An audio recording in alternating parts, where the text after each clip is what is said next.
வழக்கறிஞர் சம்பவத்தால் விசிகாவுக்கு வந்த சிக்கல். அடங்கமறு அத்துமீறி என்பது வன்முறையை தூண்டுவதா? திருமாவளவனை காரி உமிழ்ந்த பொதுமக்கள். அண்ணாமலையின் அதிரடியால் விசிகாவுக்கு போடப்பட்ட தடை உத்தரவு. வணக்கம் நண்பர்களே.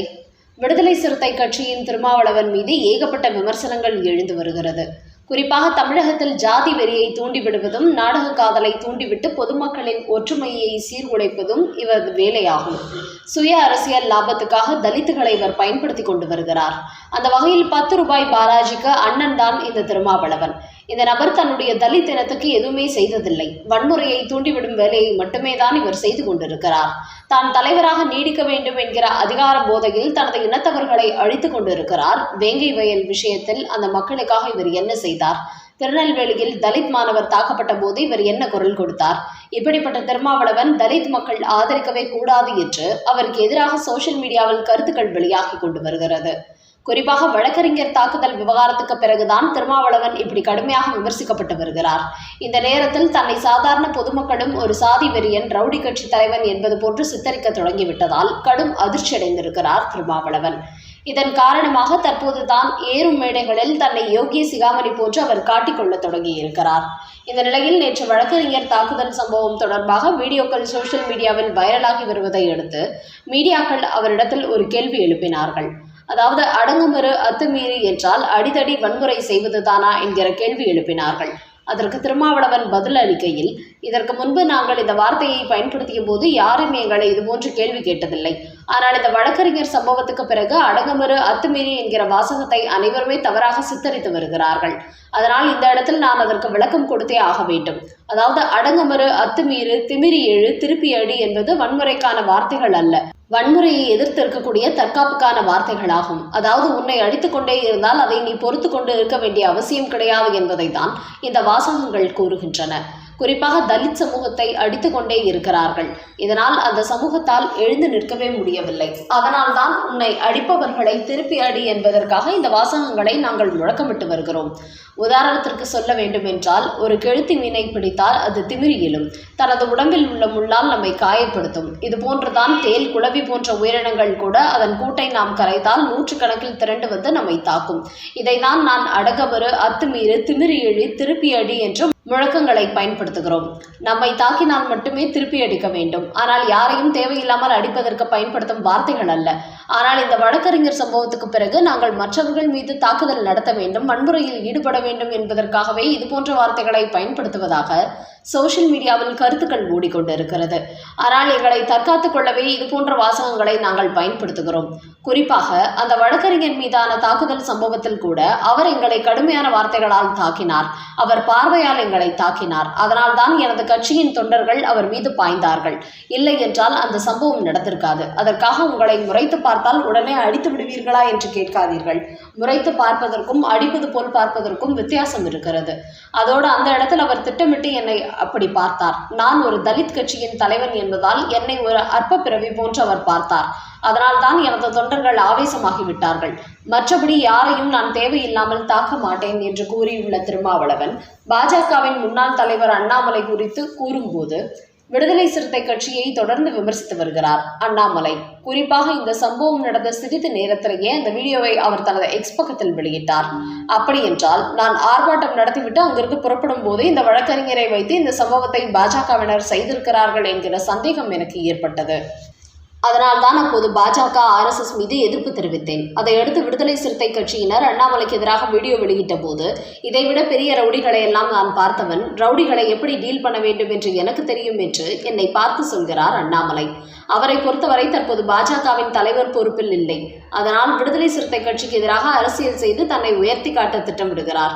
அதோடு அண்ணாமலை தேர்தல் பிரச்சாரத்திற்கு வரும்போது அவரை தாக்குவோம் என்று எனது கட்சியினர் ஏதோ ஆவேசத்தில் அப்படி பேசினார்கள். மற்றபடி விசிகாவினர் ஒருபோதும் வன்முறையில் ஈடுபட மாட்டார்கள். என்றாலும் இந்த சம்பவத்தை வைத்து விசிகாவுக்கு எதிராக பாஜக செயல்பட்டு விடுமோ என்கிற அச்சம் எங்களுக்கு ஏற்படுகிறது. குறிப்பாக அண்ணாமலை ஒரு அடி அடித்தால் 2 அடி அடிப்பேன் என்று சொல்கிறார். இதன் காரணமாகவே எனது கட்சியினரிடத்தில் தேவையில்லாமல் பாஜகவிடம் மோத வேண்டாம் என்று நான் தடை போட்டுள்ளேன். அதிலும் அண்ணாமலைக்கு தலைவர் பொறுப்பு இல்லாததால் தான் அரசியல் செய்வதற்கு எங்களை போன்றவர்களை அவர் பயன்படுத்துகிறார். அதனால் தான் வழக்கறிஞரை தாக்கிய வீடியோவை அத்தனை வேகத்தில் அவர் வெளியிட்டார் என்று கூறியுள்ள திருமாவளவன், விசிக மீது அவதூறு பரப்பலாம் என்று அதிமுக, பாஜக உள்ளிட்ட பல கட்சிகள் திட்டம் போடுகிறார்கள். அதனால் தான் இந்த விவகாரம் இத்தனை பெரிதாக வெடித்து சிதறிவிட்டது. என்றாலும் நாங்கள் இனிமேல் பொறுமை காத்து இதற்கு ஒரு முற்றுப்புள்ளி வைப்போம் என்று கூறியிருக்கிறார் திருமாவளவன். அடுத்த செய்தி, கரூரில் விஜய்க்கு எழுந்த எதிர்ப்பு. மாமல்லபுரம் சென்றதன் பின்னணி வெளியானது. நடிகர் விஜய் இன்றைய தினம் கரூரில் உயிரிழந்தவர்களின் குடும்பத்தாருடன் சந்திப்பு நடத்தியிருக்கிறார். இந்த சந்திப்பு மாமல்லபுரத்தில் உள்ள ஒரு ஹோட்டலில் நடைபெற்றது.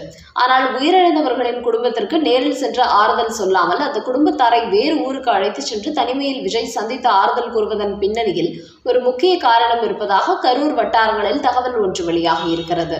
அதாவது கரூரில் உயிரிழந்த 41 பேரின் குடும்பத்தினர் அத்தனை பேரும் மாமல்லபுரத்துக்கு செல்லவில்லை. 11 பேர் அதை புறக்கணித்து விட்டார்களாம். அதோடு காயமடைந்தவர்களில் பாதிக்கும் மேற்பட்டோர் விஜய்க்கு எதிராக திரும்பி இருக்கிறார்கள். குறிப்பாக அவர்களில் பலர் திமுகவின் அனுதாபிகள் என்றும் கூறப்படுகிறது. அதன் காரணமாகவே திமுகவின் செந்தில் பாலாஜி விஜய் கரூருக்கு வந்தால் பெரிய அளவில் அவருக்கு எதிர்ப்பு தெரிவிக்க வேண்டும், அந்த குடும்பத்தார் மட்டுமின்றி அங்குள்ள திமுக புள்ளிகளையும் இணைத்து அவருக்கு எதிராக ஆர்ப்பாட்டம் நடத்த வேண்டும் என்று திட்டமிட்டுள்ளாராம். அதனால் தான் பிளானை மாற்றிவிட்டாராம் விஜய். அதோடு ஆரம்பத்தில் விஜய் கரூர் வருவதாக சொன்னபோது முழு பாதுகாப்பு கொடுப்பதாக சொன்ன காவல்துறையினரும் பின்னர் வெளியில் வரும்போது மட்டுமே உங்களுக்கு பாதுகாப்பு கொடுப்போம், நீங்கள் கல்யாண மண்டபத்துக்குள் சென்று அவர்களை சந்திக்கும் போது உங்களது பவுன்சர்களை வைத்துதான் பார்த்து கொள்ள வேண்டும், அதில் நாங்கள் தலையிட மாட்டோம் என்று கூறிவிட்டார்களாம். இப்படி காவல்துறையும் பின்வாங்கியதால் தான் அதை மீறி நாம் கரூர் சென்றால் மீண்டும் ஏதேனும் பிரச்சனை உருவாக்கி விடுவார்கள், குறிப்பாக இதில் பாதிக்கப்பட்டவர்களை தனக்கு எதிராக ஆர்ப்பாட்டம் நடத்தினால் அது மிகப்பெரிய பின்னடைவை ஏற்படுத்தும் என்பதனால் தான் கரூர் செல்வதை தவிர்த்து விட்டாராம் விஜய். என்றாலும் தற்போது இந்த 41 பேர் உயிரிழப்பு விவகாரத்தில் சிபிஐ விசாரணை நடத்தி வரும்போது அவர்களை மாமல்லபுரத்துக்கு அழைத்து சென்று விஜய் சந்தித்திருக்கும் விவகாரத்தையும் பிரச்சனையாக்க வேண்டும் என்று தற்போது கரூரில் உள்ள விஜய்க்கு எதிரானவர்கள் திட்டமிட்டு வருகிறார்களாம். குறிப்பாக விஜய் தனக்கு சாதகமான சூழ்நிலையை உருவாக்க வேண்டும், பாதிக்கப்பட்டவர்கள் தனக்கு எதிராக சாட்சி சொல்லக்கூடாது என்கிற திட்டத்துடன் தான் இந்த சந்திப்பு நடத்துகிறார். இது சட்ட விரோதமானது என்று சித்தரிப்பதற்காக சிபிஐ அதிகாரிகளிடம் புகார் அளிப்பதற்கும் திமுக தரப்பு திட்டமிட்டு வருவதாக ஒரு தகவல் வெளியாகி இருக்கிறது. அந்த வகையில் விஜய் கரூருக்கு சென்றாலும் பிரச்சனை, அப்படி செல்லாமல் வேறொரு இடத்தில் சந்தித்தாலும் புதிய பிரச்சனையை உருவாக்குவோம் என்கிற கோணத்தில் தற்போது அவரை துரத்தி அடித்துக் கொண்டு இருக்கிறார்கள் என்பது இதன் மூலம் தெரிய வந்திருக்கிறது. உங்கள் குடும்பத்தில் ஒருவன் போல் என்னை மன்னித்து விடுங்கள். விஜய் உருக்கமான பேச்சு. இன்று மாமல்லபுரத்தில் உள்ள ஒரு ஹோட்டலில் கரூர் கூட்ட நெரிசலில் உயிரிழந்தவர்களின் குடும்பத்தாரை சந்தித்துள்ளார் நடிகர் விஜய். இதில் 37 பேர் குடும்பங்கள் கலந்து கொண்டுள்ளார்கள்.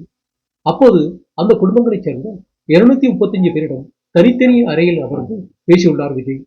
அப்போது அவர்களின் கோரிக்கைகளையும் அவர் கேட்டறிந்திருக்கிறார். அதோடு உயிரிழந்தவர்களின் புகைப்படங்களுக்கும் மலரஞ்சலி செலுத்தியிருக்கிறார். அது மட்டுமின்றி உயிரிழந்த குடும்பத்தினரின் கோரிக்கைகளை எழுத்துப்பூர்வமாக வாங்கிய விஜய் உங்கள் குடும்பத்தினரின் கல்வி செலவு, மருத்துவ செலவு குறித்த முக்கிய கோரிக்கைகளை தான் செய்து கொடுப்பதாக உறுதியளித்திருக்கிறார். இந்த சந்திப்புக்கு பிறகு அவர்களுக்கு முன்பு பேசிய விஜய், கரூரில் இவ்வளவு பெரிய நெரிசல் ஏற்பட்டு இத்தனை பேர் உயிரிழப்பார்கள் என்று கனவிலும் நினைத்து பார்த்ததில்லை. நாம் நினைத்து பாராததெல்லாம் நடந்துவிட்டது. அந்த அதிர்ச்சி சம்பவத்திலிருந்து இன்னும் நான் மீண்டு வரவில்லை. உங்களின் குடும்பத்தில் ஒருவராக நினைத்து என்னை மன்னித்து விடுங்கள் என்று வேதனையுடன் பேசியுள்ளார்.